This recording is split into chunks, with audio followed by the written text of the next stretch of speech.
need help buying your wardrobe. Why shouldn't pensioners on £13,000 a year get help with their heating bills? Well, let me tell you what I'm focused on. I was elected into government with a strong majority and mandate to bring that change.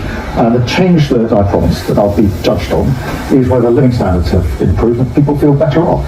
Whether our economy is growing in all parts of Scotland, all parts of the country, United Kingdom. And there's an election in 18 months in Scotland. Energy up and running to develop the jobs of the future. Will people in Scotland actually feel that their lives have gotten better within 18 months, which is when Anna Sarwar wants to be First Minister? We've already started taking the first steps. We're getting investment in, Great British Energy already up and running and making decisions. So we're making the legislation for Britain. What happens when the leaders we trust with our future prioritize luxury over responsibility? Keir Starmer, a man who promised to restore the Labour Party's moral compass, is now under fire for accepting luxury perks, while pensioners on £13,000 struggle to survive freezing winters. This isn't just about clothes, it's about credibility. Tonight we uncover the scandal that has rocked British politics. From the jaw-dropping accusations of hypocrisy to the growing dissatisfaction with Labour's leadership, this is more than just another political controversy. It's a wake-up call for the nation. As the clock ticks toward a potential general election, the stakes couldn't be higher. Let's unravel the truth behind Labour's growing disconnect and what it means for the future of Britain. Buckle up. This is political drama like you've never seen before.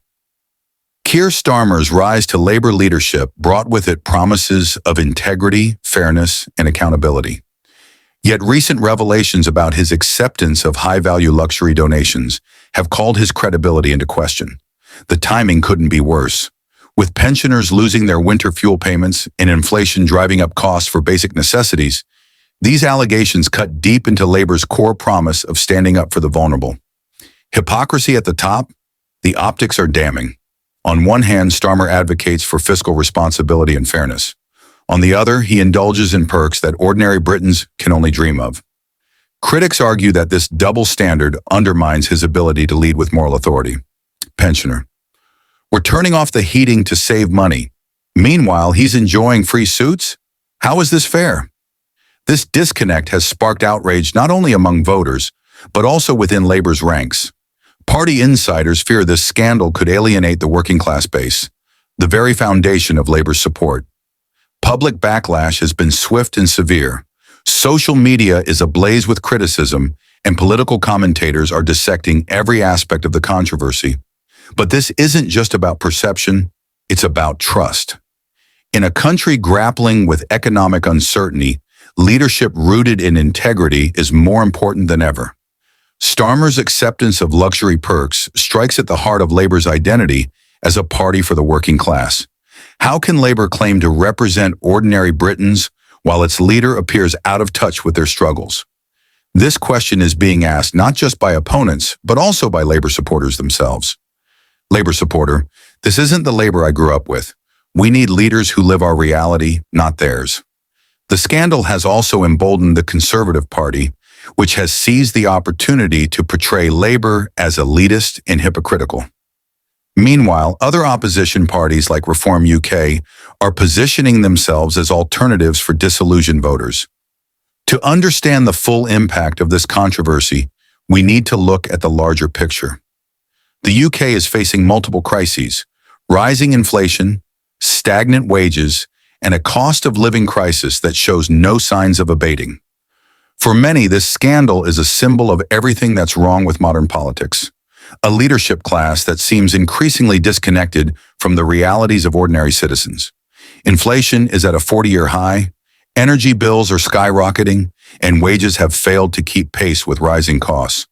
Pensioners are particularly vulnerable, with many forced to choose between heating and eating. Economic analyst. The winter fuel payment cuts are devastating for pensioners, especially those on fixed incomes.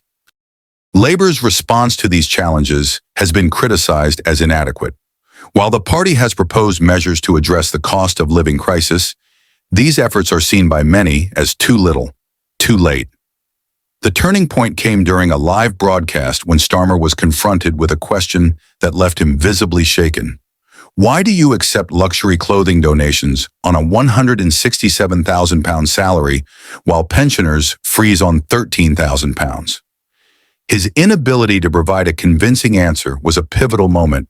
The silence that followed wasn't just uncomfortable, it was symbolic. In that moment, Starmer lost something far more valuable than a debate. He lost the trust of millions. Keir Starmer fumbling during the live broadcast, visibly uncomfortable.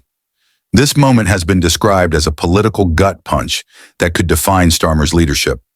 Critics argue that it exposed a fundamental flaw in his approach, a failure to connect with the struggles of ordinary Britons. The question now is, can Labour recover? To do so, the party must address not only the immediate controversy, but also the deeper issues it represents. Rebuilding trust will require more than just promises. It will require visible action. Labour must demonstrate that it understands the struggles of ordinary citizens and is committed to addressing them. This includes reinstating winter fuel payments, a tangible step that would signal Labour's commitment to vulnerable populations, tightening rules on ministerial perks, ensuring that public officials are held to the highest standards of accountability. I voted for Brexit. I look at it in the final thing, and I tell you what it is with me, is I'd rather be a poor master than a rich servant. You know, politics is always chaotic, because in politics you're always going into areas where you've never been before. So you're going to get lost, and then you're going to find your way, and then it'll be all right. Engaging with voters. Labour must reconnect with its base, particularly in areas where trust has eroded. The road ahead. With a general election potentially on the horizon, the stakes couldn't be higher. Labour's ability to recover from this scandal will likely determine its future as a viable political force. But this isn't just Labour's crisis, it's a crisis for British politics as a whole. The scandals, the broken promises, the growing disillusionment among voters, these are symptoms of a deeper malaise. As the nation grapples with unprecedented challenges, the question isn't just whether Labour can lead, it's whether anyone can. The stakes are clear. This isn't just about one man or one party. It's about the future of the United Kingdom. Will we rise to meet the challenges of our time, or will we be dragged down by the failures of our leaders? Keir Starmer's leadership is at a crossroads, and so is the nation. The choices we make in the coming months will shape the future of Britain for years to come. For Labour, the path forward is clear. Not just people within the pub industry, just small businesses in general, was extremely concerned about the way that the budget was rolled out, about the way it was lied to for them to get into power. And it was a very collective really of opinions thinking, do you know what, why should we sit back and take it? Why should we sit back and be lied to? So let's see how we can change it. Can I ask who you voted for at the last general election? I've said this previously, I voted Conservative because it was better the devil, you know. Until I didn't see the point in voting elsewhere until somebody come up with a better plan. I didn't think Labour was putting out a better plan or reform at the time, or anybody else for that matter. So I thought, you know what, let's stick with who we've got until somebody can come up with something better. But hand on heart, with a pint of ginger in your other hand at the Wagon Horses pub, can you honestly say the Conservatives did a good job, Michael? Come on. No, they didn't do a good job, but at the same time, did they do a terrible job? No. Starmer's been in for 5 months and he's doing a terrible job. So it has got worse and it will get worse. Reconnect with the people, address their struggles, and restore trust. For voters, the question is equally clear. Will we hold our leaders accountable, or will we allow them to continue letting us down? Join the discussion in our free Telegram group linked below. Let's talk politics, share ideas, and fight for a better future. Don't forget to like, subscribe, and consider becoming a channel member for exclusive content. Together, we can navigate these turbulent times.